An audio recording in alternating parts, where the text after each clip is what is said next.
Una noche me encontraba explorando los callejones y rincones de Guanajuato, un lugar que parece atrapado en el tiempo. Las calles empedradas, las fachadas coloniales, todo parecía tan encantador como inquietante bajo la tenue luz de las farolas. Pero esta historia no ocurrió en los callejones turísticos, sino en uno de los lugares menos transitados, la vieja presa de La Hoya. Había escuchado historias de ese sitio. Decían que era tranquilo durante el día, pero que en las noches algo en el aire cambiaba. Decidí comprobarlo por mí mismo, una mala costumbre que he arrastrado desde siempre. Llegué alrededor de las 11 de la noche. El murmullo del agua corriendo era lo único que rompía el silencio. Las pocas luces que quedaban titilaban como si estuvieran a punto de apagarse, y la brisa nocturna hacía que las hojas de los árboles susurraran secretos al oído de quien se detuviera a escucharlas. No había nadie más allí, al menos eso creí al principio. Empecé a caminar cerca de la presa, observando cómo la luna llena se reflejaba en el agua. Era un cuadro perfecto, hasta que vi algo extraño. Un par de metros más adelante, en la orilla, parecía haber una figura agachada. Mi primera reacción fue pensar que se trataba de alguien pescando o simplemente disfrutando de la vista nocturna, pero había algo raro en su postura. Estaba demasiado rígido, como si estuviera petrificado mirando el agua. Sin querer interrumpir, me acerqué lentamente, pero con cada paso sentía que el ambiente se hacía más pesado. Algo en mi interior me decía que me detuviera, pero mi curiosidad fue más fuerte. Al llegar a unos cuantos metros, la figura, que parecía ser un hombre con un sombrero desgastado, giró la cabeza hacia mí. No puedo describir bien lo que vi, pero sus ojos no reflejaban luz. Eran dos vacíos negros que parecían absorber todo a su alrededor. Su piel, aunque humana a primera vista, parecía demasiado estirada, como si su rostro estuviera a punto de desgarrarse. Lo más inquietante fue su sonrisa, amplia, exagerada, completamente desprovista de alegría. Por un instante, ninguno de los dos se movió. Yo estaba congelado, incapaz de apartar la mirada, mientras él seguía mirándome con esa expresión que solo puedo describir como una mezcla de burla y amenaza. De repente, dejó caer algo al agua. No pude ver qué era, pero el sonido que hizo al golpear la superficie fue más fuerte de lo que esperaba, como si hubiera lanzado algo mucho más grande de lo que sus manos parecían capaces de sostener. En ese momento, decidí que ya era suficiente. Retrocedí lentamente, sin darle la espalda. Apenas me moví, el hombre también lo hizo.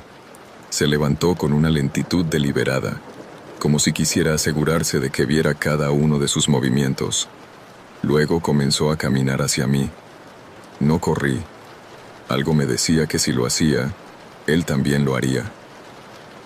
Seguí retrocediendo hasta que sentí el frío metal de una barandilla contra mi espalda. Estaba atrapado entre la figura y el agua. Entonces, a unos pocos metros de distancia, se detuvo. ¿Sabes lo que guardan las presas?, preguntó con una voz ronca, casi gutural. Antes de que pudiera responder, soltó una risa seca y continuó caminando hacia el borde de la presa, ignorándome por completo. Vi cómo se inclinaba sobre el agua, como si buscara algo en su reflejo. Por un segundo, pensé que iba a saltar, pero en lugar de eso, se quedó quieto, como si estuviera escuchando algo. Luego, de la nada, comenzó a hablar en un idioma que no reconocí. Su voz, baja al principio, empezó a aumentar hasta convertirse en un grito desgarrador que resonaba por todo el lugar. Fue entonces cuando algo se movió en el agua. No puedo explicar qué era, pero vi ondulaciones y una sombra que parecía crecer, como si algo enorme estuviera acercándose desde las profundidades. No quise esperar a ver qué saldría. Di media vuelta y corrí tan rápido como pude hacia las calles más iluminadas. Esa noche no pude dormir. Cada vez que cerraba los ojos, Veía esos vacíos negros que tenía por ojos y escuchaba su voz susurrando cosas que mi mente no podía entender. Nunca regresé a la presa de noche, pero de vez en cuando, en los días más tranquilos, escucho en las noticias sobre personas que desaparecen en esa zona. Nadie las ve irse, solo encuentran rastros de agua en los alrededores, como si algo las hubiera arrastrado desde las sombras. No pude sacarme aquella experiencia de la cabeza. Los días pasaron, pero el recuerdo permanecía fresco, como una herida que se niega a cerrar. Cada vez que alguien mencionaba la presa de la olla, sentía una punzada de incomodidad. Intenté racionalizarlo, convencerme de que había sido mi imaginación, un malentendido o incluso una broma cruel. Pero había algo en la intensidad de esos ojos vacíos y esa voz gutural que me decía que aquello no era una alucinación. Decidí compartir mi experiencia con un amigo, Emilio, un apasionado de las historias de misterio y fenómenos extraños. Nos reunimos en una cantina del centro, un lugar pequeño con paredes adornadas de fotografías antiguas y luces cálidas que daban una falsa sensación de seguridad. Te lo juro, Emilio, lo vi. Escuché su voz y algo en el agua, algo grande, le dije mientras jugaba nerviosamente con mi vaso de cerveza. Emilio me escuchó con atención, pero en su rostro se dibujaba una mezcla de incredulidad y curiosidad. ¿Estás seguro de que no fue alguien jugando contigo? Hay mucho loco por ahí, y la presa es un lugar perfecto para montar algo así. Oscuro, solitario. No era un truco, lo interrumpí. Lo que vi no era humano, y lo que había en el agua, no puedo explicarlo, pero no era un animal, era algo que no debería estar ahí. Emilio se inclinó hacia adelante. ¿Y si vamos juntos? Revisamos el lugar, llevamos linternas, cámaras, si hay algo raro lo documentamos, si no, al menos te quedas tranquilo.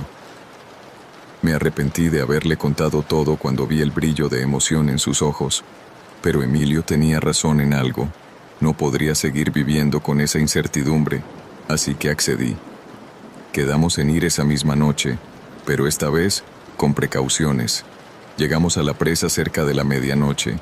Emilio llevaba una mochila con linternas, una grabadora de audio y una cámara. Yo no llevaba más que mis nervios y una navaja vieja que encontré en mi casa, aunque dudaba que me fuera de ayuda si algo realmente extraño sucedía. El lugar parecía incluso más desolado que la primera vez. El murmullo del agua y el crujir de las hojas bajo nuestros pies eran los únicos sonidos. Emilio encendió su grabadora y empezó a hacer preguntas al aire, como si esperara que algo le respondiera. ¿Hay alguien aquí? ¿Qué guardas en el agua? Su voz rebotaba en el silencio, haciéndolo aún más opresivo. Yo no quería acercarme al borde de la presa, pero Emilio era insistente. «Mira», dijo, apuntando con su linterna hacia el agua. «No hay nada. Solo es tu mente jugándote una mala pasada». Justo cuando empezaba a dudar de mí mismo, lo escuchamos. Un chapoteo, leve pero inconfundible. Los dos nos quedamos inmóviles, nuestras linternas enfocando la superficie del agua. Entonces lo vimos. Algo grande se movía debajo, rompiendo la quietud. Emilio, incrédulo, se acercó más. ¿Qué demonios es eso? ¿Un pez enorme? No es un pez, dije, mi voz apenas un susurro. Eso no es un pez. El agua comenzó a ondularse violentamente, como si algo estuviera intentando salir a la superficie. Emilio retrocedió, finalmente entendiendo el peligro. «Vámonos. Ahora», dijo. Pero antes de que pudiéramos movernos, escuchamos esa voz. Aquella voz ronca, gutural, hablando ese idioma incomprensible. Provenía del agua, como si algo desde las profundidades estuviera llamándonos. De repente, algo salió disparado del agua. No pude verlo claramente, pero parecía una mano, alargada y grotesca, que intentaba aferrarse al borde. Emilio gritó, y yo lo jalé del brazo, obligándolo a correr. No miré hacia atrás. Los pasos de Emilio resonaban junto a los míos, pero juraría que escuché otros más, rápidos y pesados, siguiéndonos. No paramos hasta llegar a las calles iluminadas del centro. Ambos estábamos sin aliento, pero ninguno dijo una palabra. Nos miramos, y en sus ojos vi el mismo miedo que sentía yo. Emilio guardó sus cosas y me dijo, casi en un susurro, no le cuentes a nadie más. Olvida esto. Olvídalo todo. Nunca regresé a la presa. Emilio dejó de hablarme después de esa noche. Su pasión por lo paranormal desapareció, y lo último que supe de él es que se mudó lejos de Guanajuato. A veces, en las noches más tranquilas, creo escuchar ese murmullo gutural, como si me llamara desde algún lugar lejano. Y aunque intento convencerme de que todo quedó atrás, sé que algo, allí en la presa, sigue esperando, y no soy el único que lo ha visto.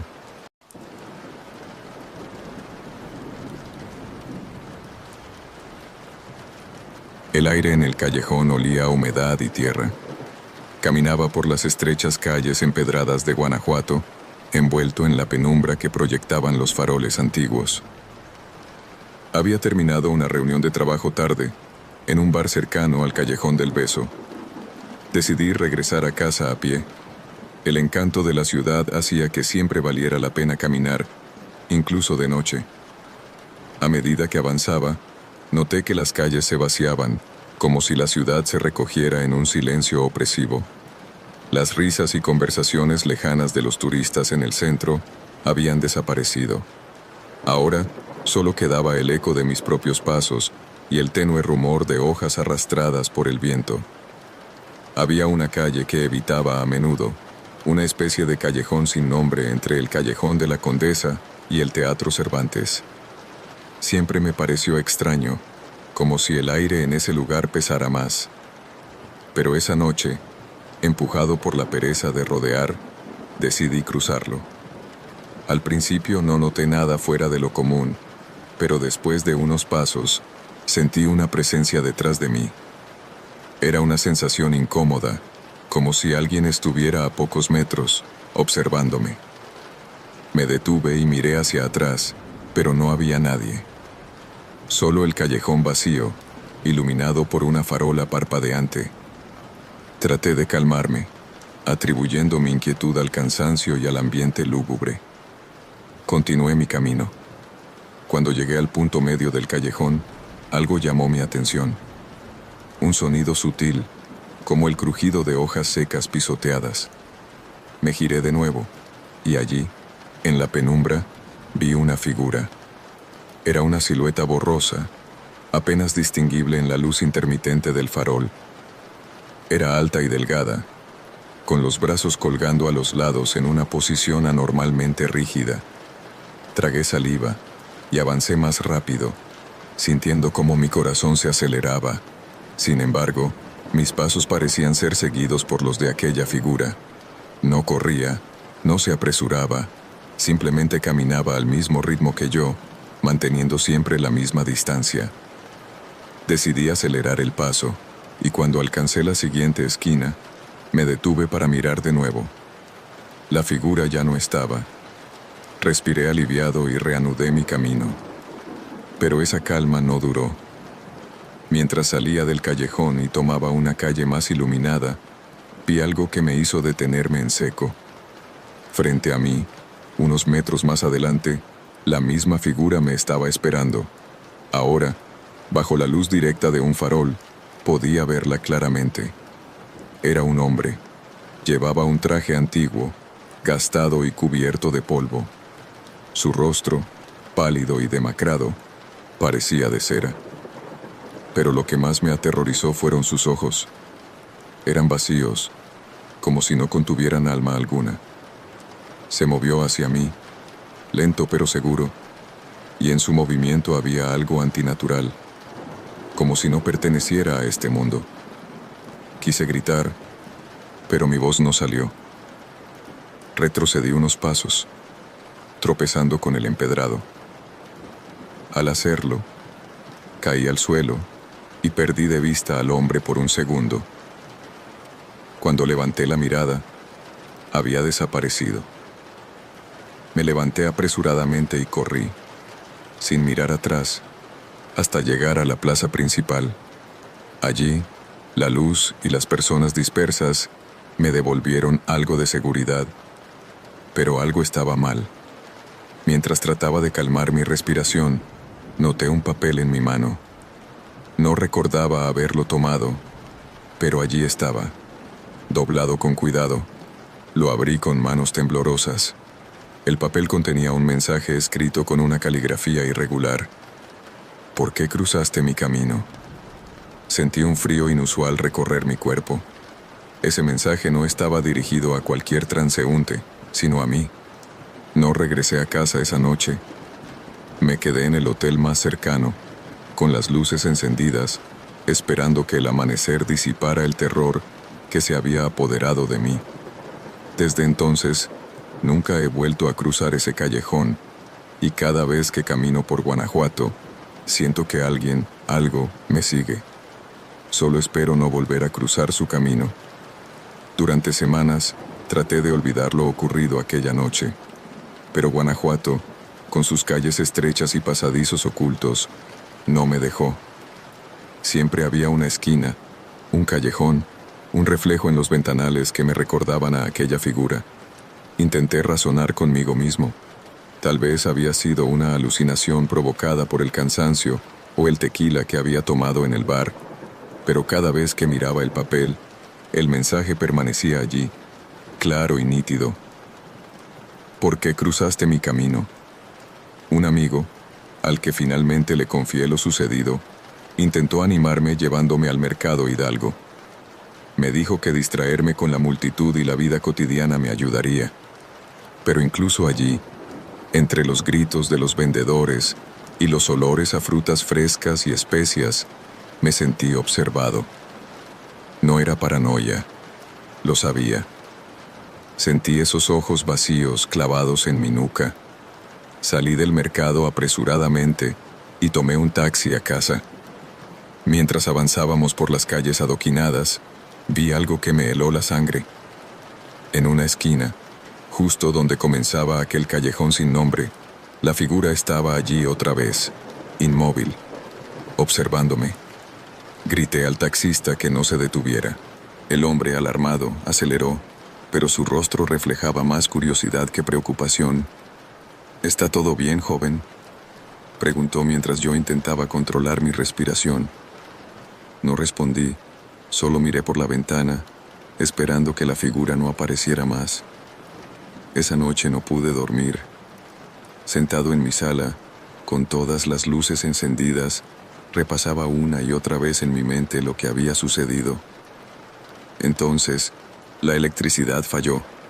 La casa quedó sumida en una oscuridad total, salvo por la tenue luz de la luna que se colaba por las ventanas.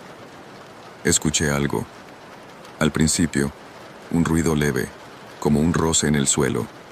Luego, pasos lentos, pero decididos, que resonaban en el pasillo que llevaba a mi sala.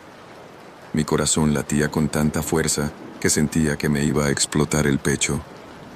Me armé de valor y grité, ¿quién está ahí? La respuesta fue un silencio sepulcral. Tomé un cuchillo de la cocina y avancé hacia el pasillo.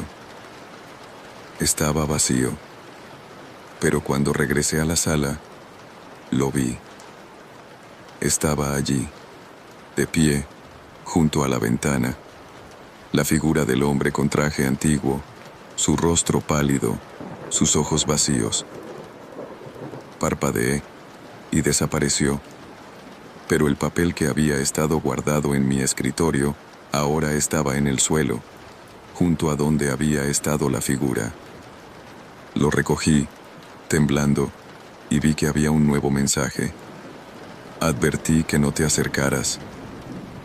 Al día siguiente, decidí buscar respuestas. Fui a la biblioteca de la ciudad y busqué información sobre ese callejón.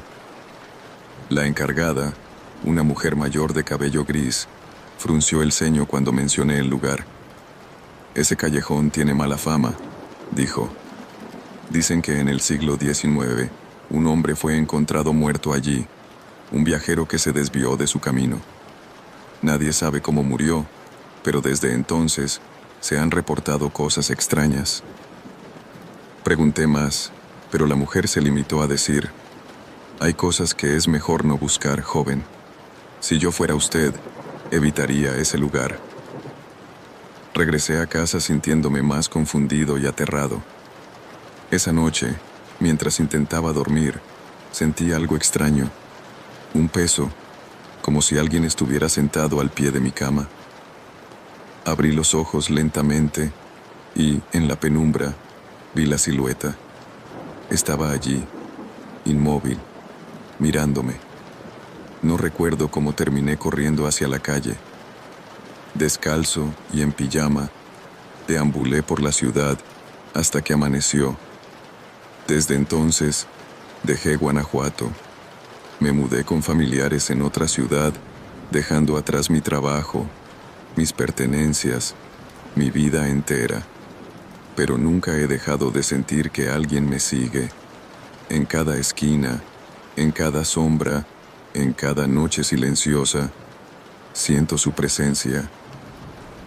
He aprendido a no mirar demasiado, a no buscar lo inexplicable, pero aún conservo el papel, ahora con una última advertencia escrita: siempre encuentro a los que se atreven a cruzar.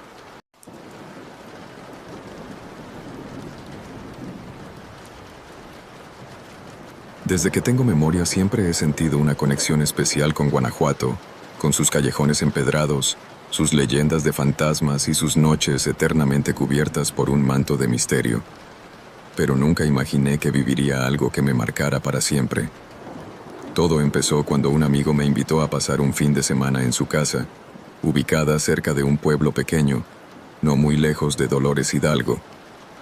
La idea era desconectarnos un poco del caos de la ciudad y disfrutar del paisaje.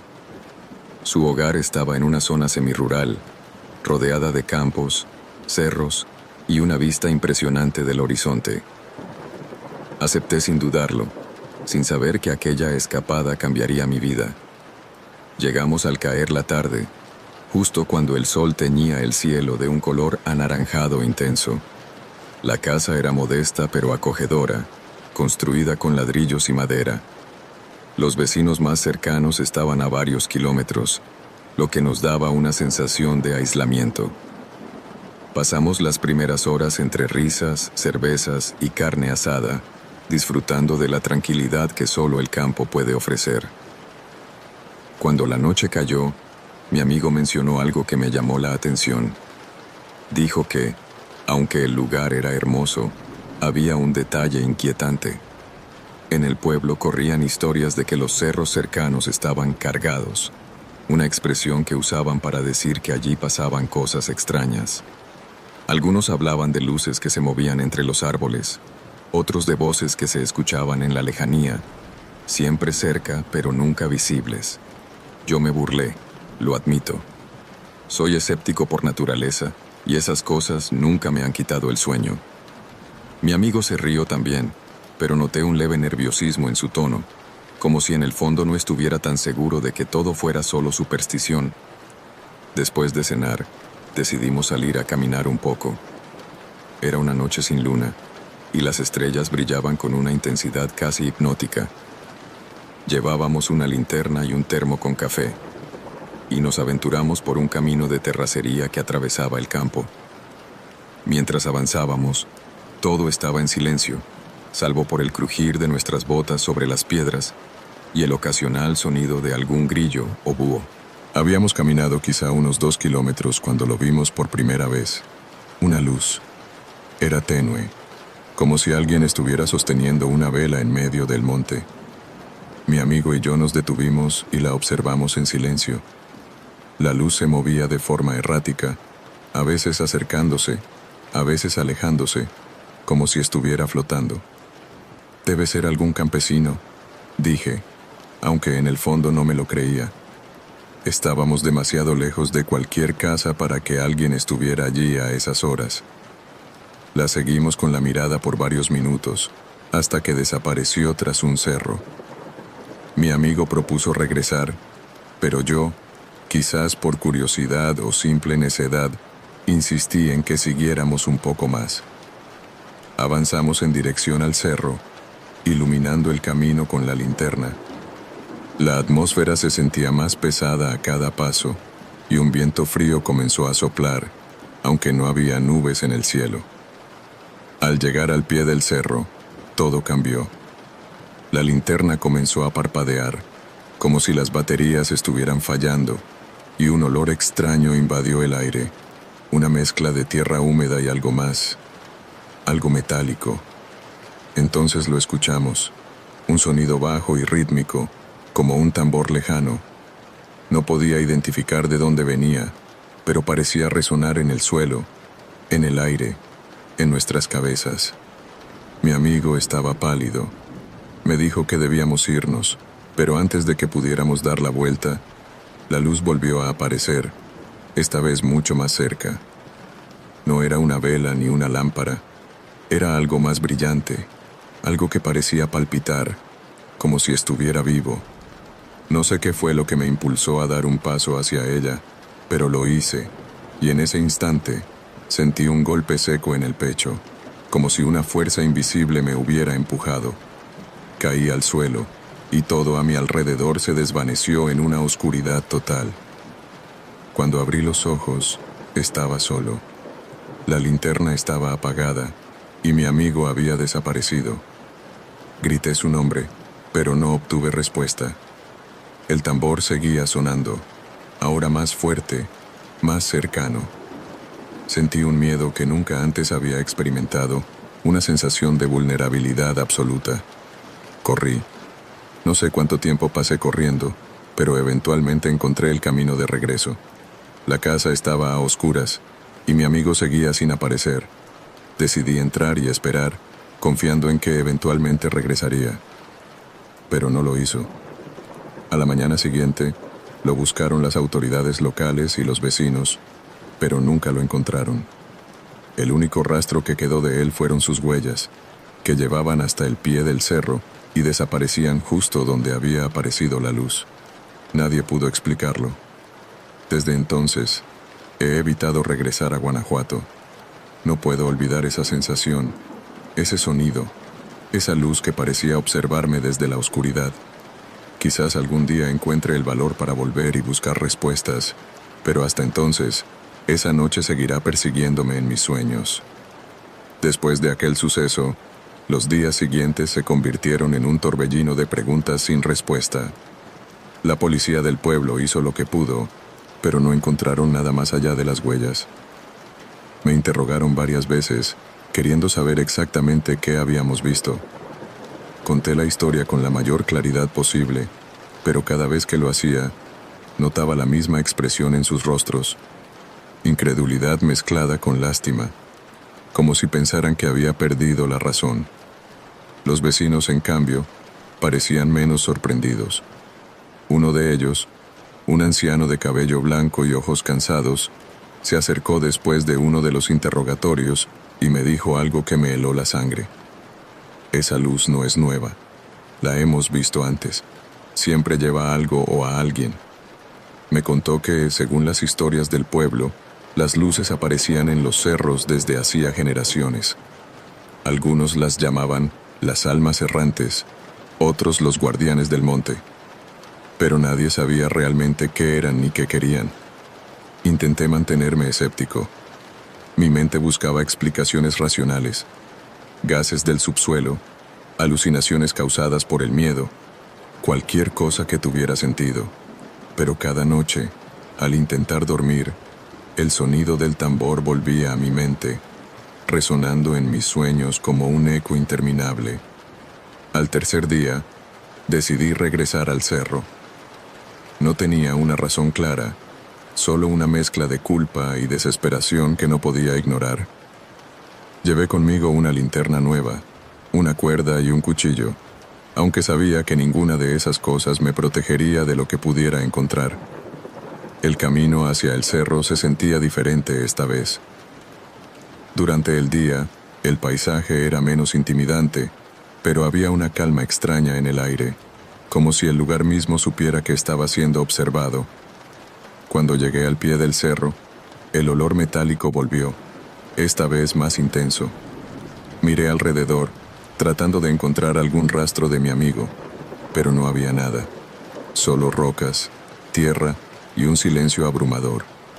Subí lentamente, cada paso acompañado por el crujir de las piedras bajo mis botas.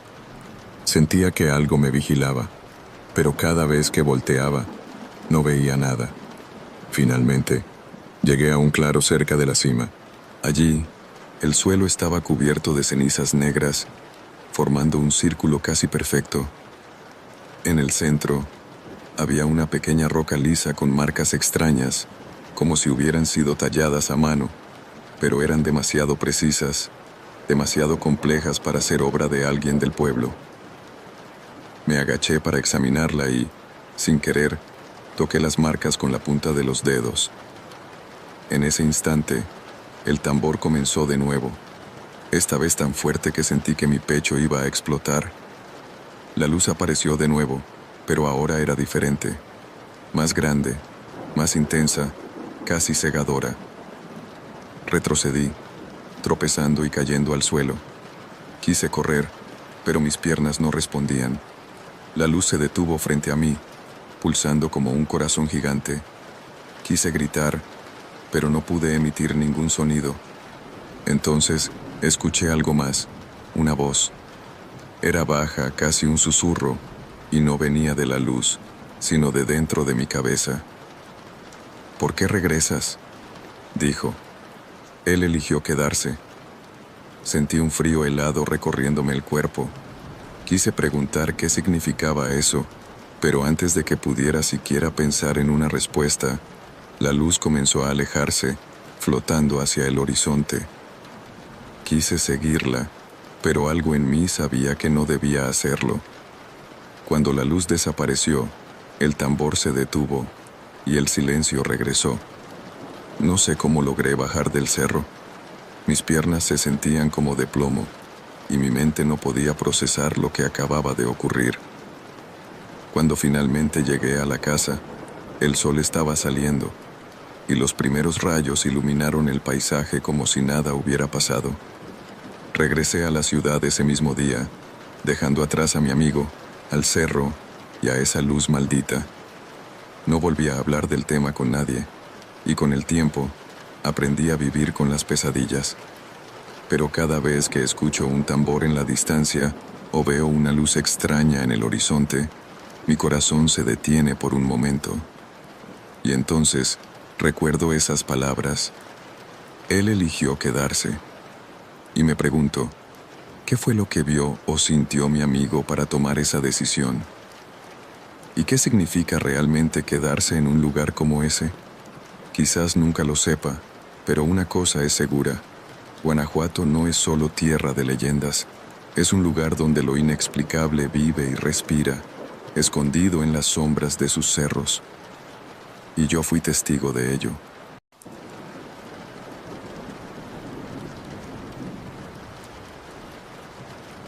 Mi nombre es Ignacio, y esta es la historia que nunca pensé escribir, pero que necesito sacar de mi pecho antes de que la memoria se desvanezca entre la neblina de la incredulidad. Todo ocurrió hace 2 años, en un viaje que hice a Guanajuato para visitar a mi familia. Era septiembre, el clima perfecto para recorrer sus callejones empedrados, aunque aquella noche hubiera preferido no hacerlo. Esa noche, mi primo Antonio y yo habíamos estado en una reunión familiar. Entre risas y anécdotas, la hora pasó volando, y para cuando decidimos regresar a casa, el reloj ya marcaba las 2:00 de la madrugada. Vivíamos a unas 6 cuadras de donde estábamos, un trayecto que normalmente no nos habría preocupado, pero esa noche había algo en el aire. Las calles estaban inusualmente silenciosas, casi como si la ciudad hubiera retenido el aliento. Al pasar por la Callejón del Beso, una de las rutas más conocidas y concurridas de Guanajuato, nos dimos cuenta de que estábamos completamente solos. No había turistas, ni serenatas, ni siquiera un gato rondando entre los callejones. Antonio, siempre bromista, hizo un comentario sobre lo surreal de la escena, pero no pude responderle. Algo me incomodaba, una sensación de ser observado, aunque no podía ver nada fuera de lo normal. Fue cuando giramos hacia el callejón del Tepetate que la situación se tornó más extraña. Había una figura de pie en la entrada, apenas visible bajo la tenue luz de un farol. Era un hombre delgado, con un sombrero que le cubría gran parte del rostro. No se movía ni hablaba, solo estaba ahí, como una estatua. Antonio intentó saludarlo con un «buenas noches», pero el hombre no respondió. Decidimos continuar, aunque yo estaba convencido de que ese hombre nos seguía con la mirada. Avanzamos a paso rápido, tratando de no mirar atrás. Sin embargo, cuando llegamos a la mitad del callejón, el sonido de nuestros pasos fue interrumpido por un ruido metálico, como el arrastre de cadenas contra el suelo. Antonio me miró, visiblemente nervioso, y ambos nos giramos al mismo tiempo. La figura estaba ahí, inmóvil, pero ahora mucho más cerca. ¿Viste cómo se movió?, preguntó Antonio en un susurro. No supe qué responderle, porque juraría que no lo había visto caminar. Lo único que sabíamos era que no queríamos estar más ahí. Comenzamos a correr, sin mirar atrás, y finalmente salimos al final del callejón, donde la calle principal estaba iluminada y había algunos coches estacionados. Nos detuvimos un momento para recuperar el aliento, y yo revisé mi teléfono para distraerme, pero algo no cuadraba. Mi reloj marcaba las 2:05. Apenas habían pasado 5 minutos, aunque el trayecto se sintió eterno. Decidimos no hablar más del tema y continuamos nuestro camino. Cuando por fin llegamos a casa, nos encerramos en el cuarto y dejamos la luz encendida. Esa noche, ninguno de los dos pudo dormir.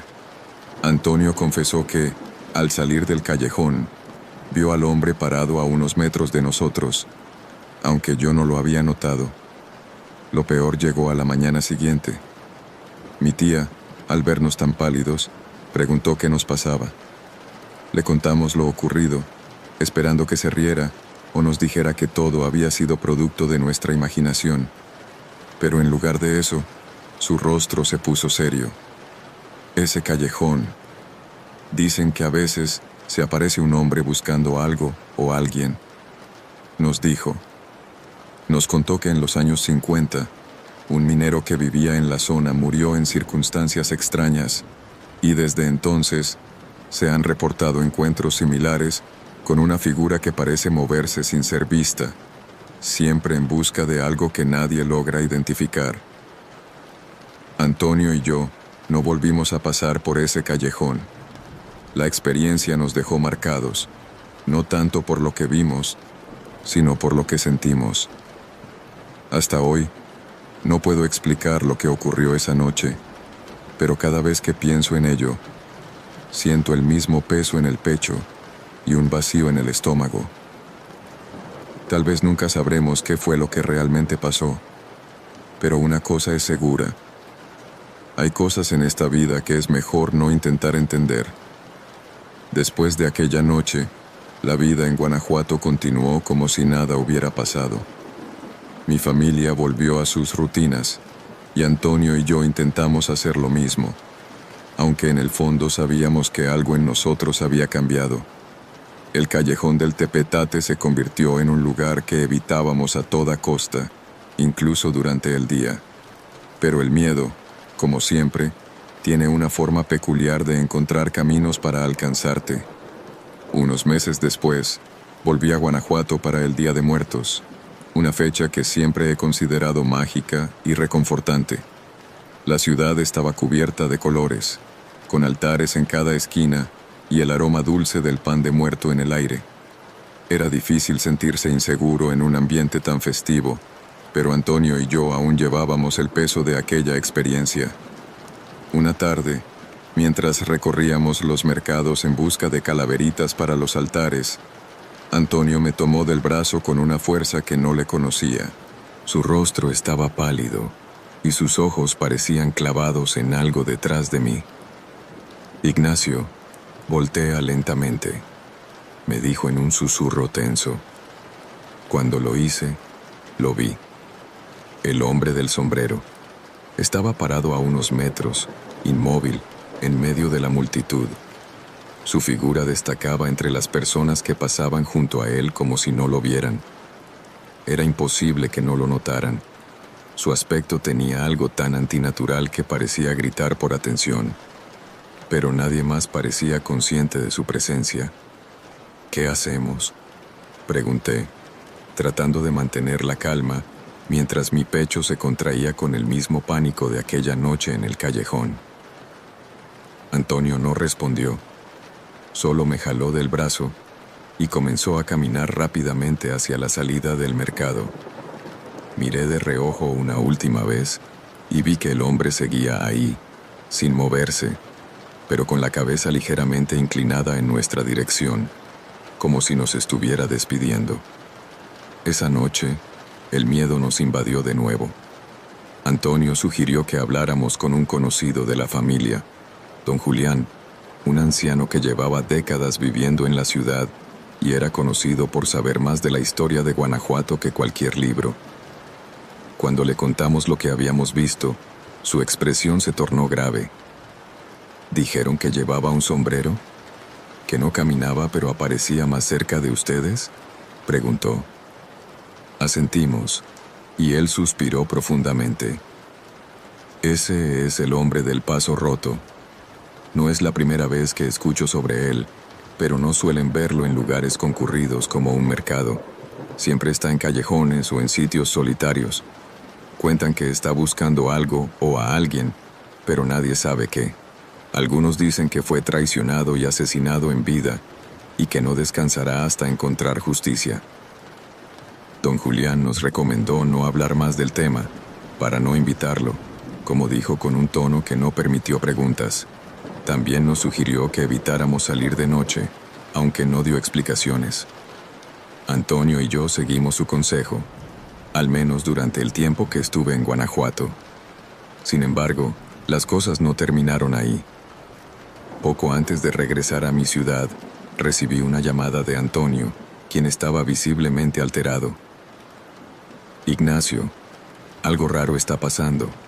Anoche, mientras cerraba la cochera, lo vi de nuevo. Estaba parado al final de la calle, solo mirándome. No sé cómo llegó ahí, pero estoy seguro de que era él.